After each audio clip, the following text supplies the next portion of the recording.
At an exchange with the country's political and military high command, Venezuelan President Nicolas Maduro confirmed having held a meeting with an official delegation sent by the United States government. The Russian Defense Ministry confirmed the opening of humanitarian corridors for the evacuation of civilians from Kiev and 4 other Ukrainian cities. China held the second plenary of the 5th session of the 13th National People's Congress.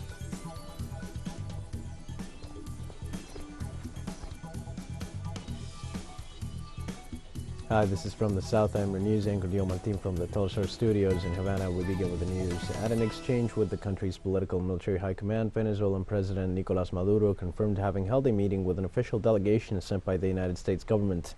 Maduro gave details about the meeting held last Saturday with an official delegation sent by Washington. Speaking from the Miraflores presidential palace, the Venezuelan president said that the meeting had taken place in a very diplomatic, respectful, and cordial atmosphere, and that they had discussed issues of common interest in order to draw an agenda for the future. We had a meeting. I could describe it as respectful, cordial, very diplomatic between the delegation of the government of the United States and the thinning of the Venezuelan government that I cherish. We did it in the main presidential office, in office number 1.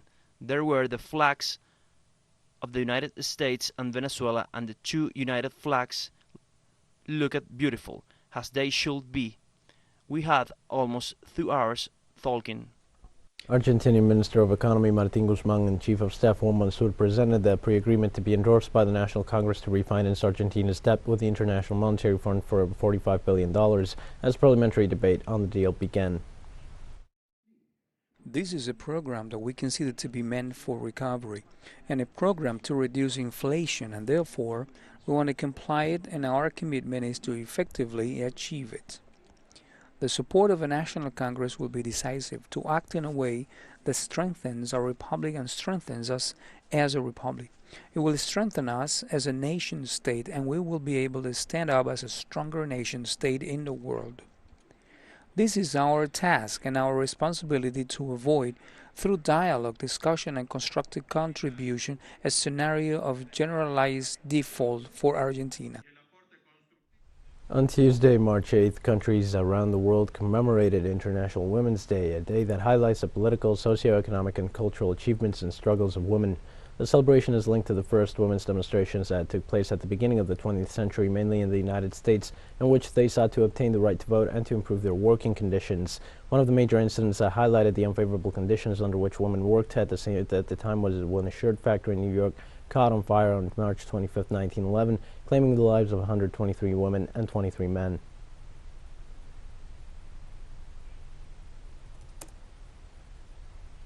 In Bolivia, women's groups held activities to commemorate International Women's Day.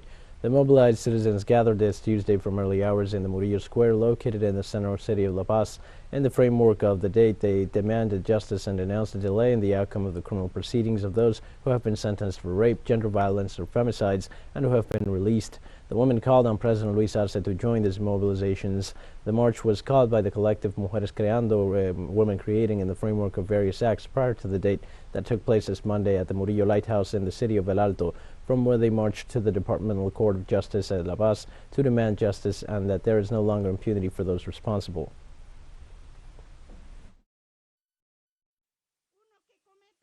One who commits a femicide or infanticide goes to jail for 30 years, but another who commits 5 femicides also goes to jail for 30 years, understanding that the lives of the later victims are worth only 6 years in prison.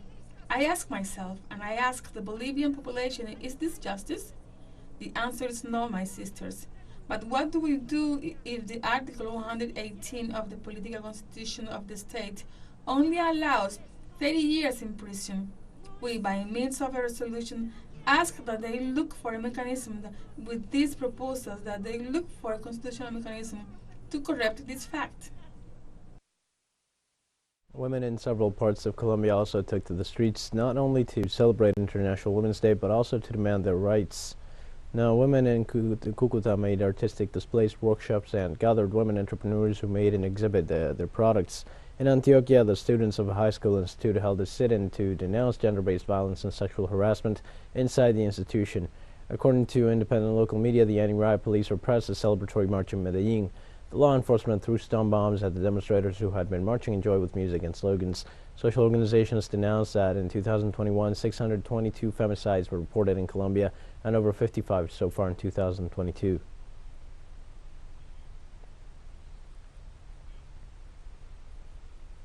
Former prosecutors from the International Commission Against Impunity in Guatemala, who convicted public officials accused of corruption, denounced being persecuted and suffering from a policy of revenge. From Guatemala City, our correspondent Santiago Oton has the details. Xiomara Sosa Perez, former prosecutor for the Commission Against Impunity in Guatemala, attends a hearing for a criminal proceeding filed by the Foundation Against Terrorism in the Central American country. As soon as I found out that I had an arrest warrant against me, I immediately showed up in this courtroom from the 10th day that the arrest warrant was issued. Former prosecutors from the Commission are facing criminal proceedings. They arrested public officials involved in acts of corruption by the former International Commission Against Impunity in Guatemala. She has put corrupt people behind bars, and the only thing she did was to do her job, honestly, with transparency, something that does not exist here in Guatemala. Other former prosecutors of the referee institution escaped death and have been in exile since the government of Jimmy Morales, according to social organizations. Today we have lawyers in exile. Such is the case of Juan Francisco Sandoval, who was the head of the Special Prosecutor's Office Against Impunity. The National Platform of Victims of the Internal Armed Conflict considers the current Attorney General of the Public Prosecutor's Office is acting quickly in favor of those seeking impunity in Guatemala. There are groups interested in maintaining impunity, in maintaining a justice system that does not guarantee their punishment for the crimes they have committed, so that is why they react. Of the 5 former prosecutors who have been charged, 3 are in prison and 2 are under mitigating circumstances, including Eva Xiomara Sosa Perez, who was granted an extenuating circumstance on March 7. Santiago Botón, Telesur Ciudad de Guatemala. We're going to take a short break now. Please join us again after this.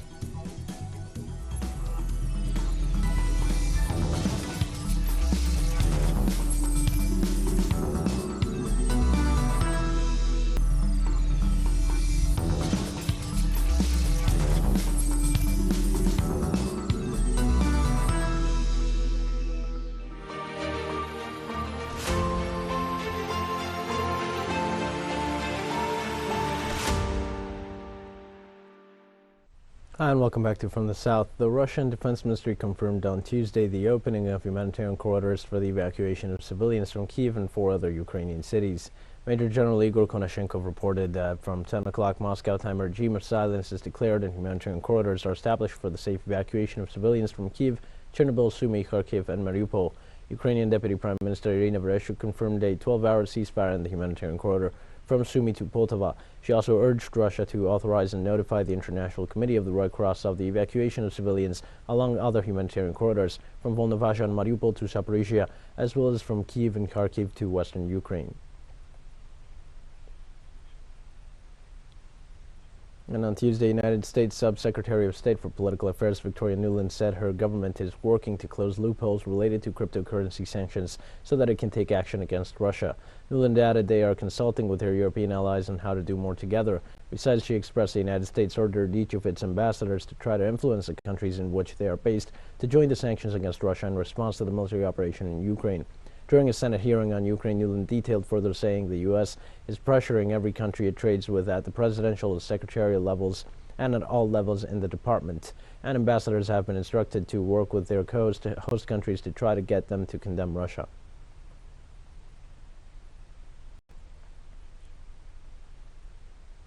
Also checking up on Tuesday, U.S. President Joe Biden announced an embargo on all gas and oil imports from Russia, and he sent a clear message to oil and gas companies not to try to make excessive profits out of this difficult time.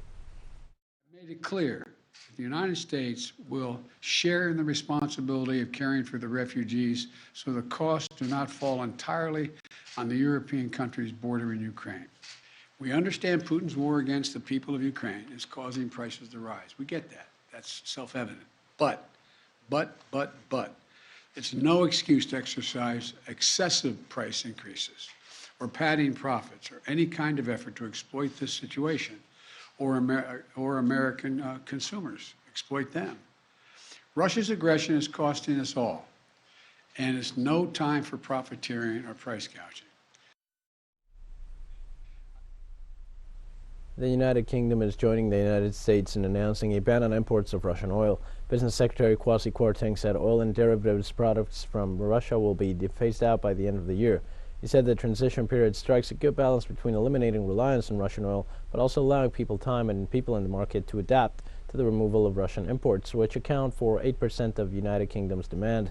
Kwarteng explained the UK would work with its other oil suppliers, including the United States, of course, the Netherlands, and the Gulf states, to secure extra supplies.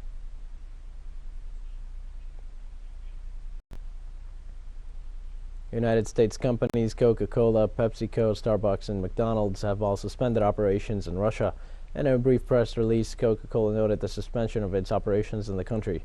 PepsiCo announced that it is also suspending the sale of Pepsi, 7-Up, and other soft drinks, where it will also halt its investments in advertising. It comes after Starbucks declared it was suspending all business activity in Russia, including shipments of its products and cafes run and by license. The 130 Russian Starbucks shops operated by a partner through a licensing agreement will close until further notice. McDonald's earlier said it was temporarily closing all of its 850 restaurants in the Eurasian giant.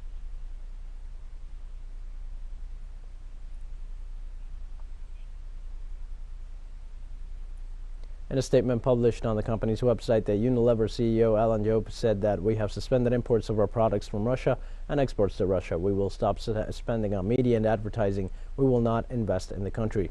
At the same time, the company will continue to supply the Russian market with locally produced food and personal care products. Unilever manufactures products under the brands Lipton, Dove, Vaseline, CIF, Signal, Domestos, Rexona IX, Pureline, Velvet Handles, Inmarco, and others. In Russia, the company has an ice cream factory in the Tula region, tea, cosmetics, and household chemicals in St. Petersburg, cosmetics in Ekaterinburg, and ice cream in Omsk.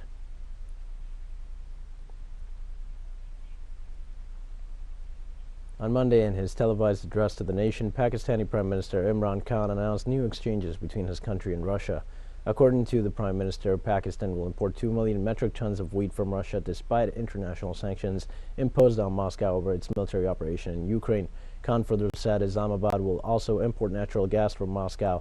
Pakistan and Russia have signed 2 agreements in 2015 and 2021 for the construction of an 1,100-kilometer pipeline known as the Pakistan Stream Gas Pipeline Project from the port city of Karachi to the northeastern province of Punjab. The $2,500 million project is scheduled to begin next year, but analysts see little chance of meeting the deadline due to the multiple global sanctions imposed on Moscow.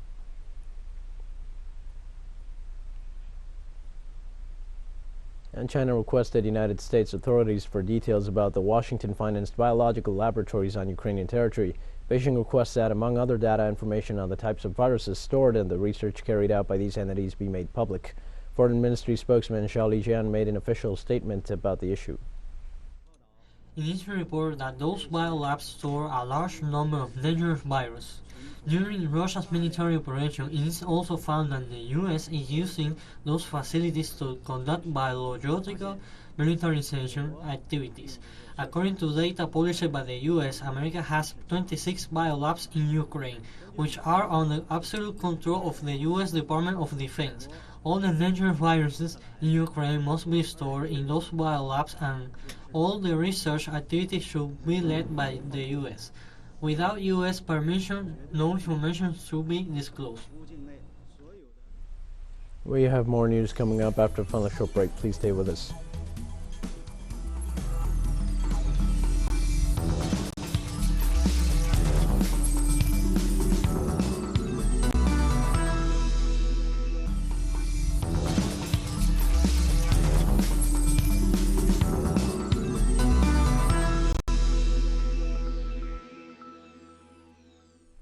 Hi, and welcome back. China's top legislative body opened its second plenary meeting in the presence of President Xi Jinping. The annual parliamentary session is a week-long meeting where the Asian nation's political priorities, economic expectations, and foreign policy goals are set. The plenary session was attended by the head of state Xi Jinping, who emphasized during his speech the need to administer the country's military forces in accordance with the law and to improve the level of promotion of the rule of law and national defense and military construction. Xi also told the assembly that the revolution, modernization, and regularization of the armed forces should be strengthened in all aspects.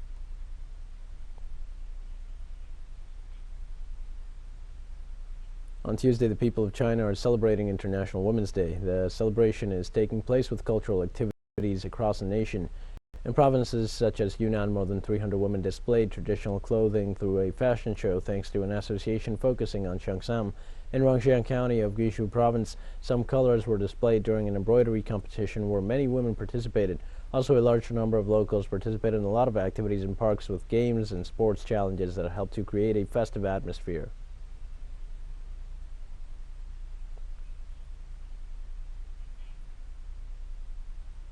Sudanese security forces arrested a senior opposition leader on Tuesday as officers fired tear gas to stop thousands of protesters rallying against last year's military coup. The demonstrations were the latest since October 25th military takeover led by Army Chief Abdel Fattah al-Burhan, which was followed by a broadening crackdown on civilian and pro-democracy figures in the Northeast African nation. According to at least 85 people have been killed and hundreds are injured by security forces during over 4 months of protests demanding civilian rule and justice for those killed in demonstrations. On Tuesday, security forces fired a barrage of acrid tear gas and at crowds heading towards the presidential palace in the center of the capital, Khartoum, with several people injured. Tuesday's protest coincided with International Women's Day.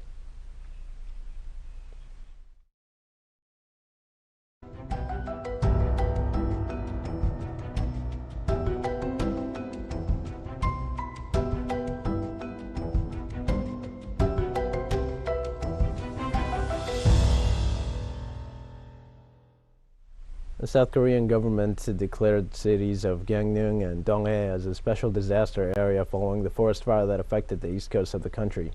The authorities made the decision to provide support to both cities in recovery efforts. Previously, the Seoul executive declared Uljin, a city located some 330 kilometers southeast of the capital, a special disaster zone. The fire that continued for 5 days burned about 21,772 hectares of forest on the east coast, according to the Security and Disaster Countermeasures headquarters, an approximate of 22 square kilometers. So far, authorities reported no fatalities, but confirmed damage to more than 500 facilities and homes due to the flames.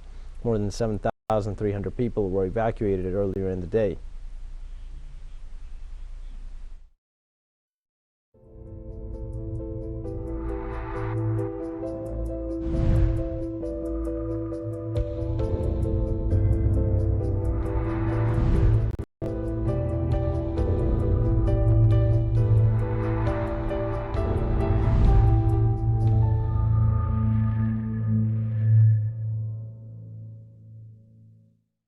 On Tuesday, Madrid called for the end of mandatory face masks indoors, except in residences, hospitals, or public transportation systems.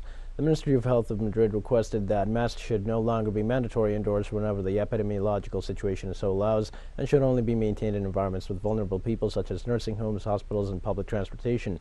According to the Ministry, Madrid is the third autonomous region with the lowest accumulated incidence behind Castilla-La Mancha and Melilla. The Regional Minister of Health, Enrique Ruiz Escudero, also informed Madrid is going to propose the elimination of isolation for symptomatic and mild cases of COVID-19, maintaining prevention measures such as the use of masks, reducing social interactions, avoiding contact with vulnerable people, and hand hygiene.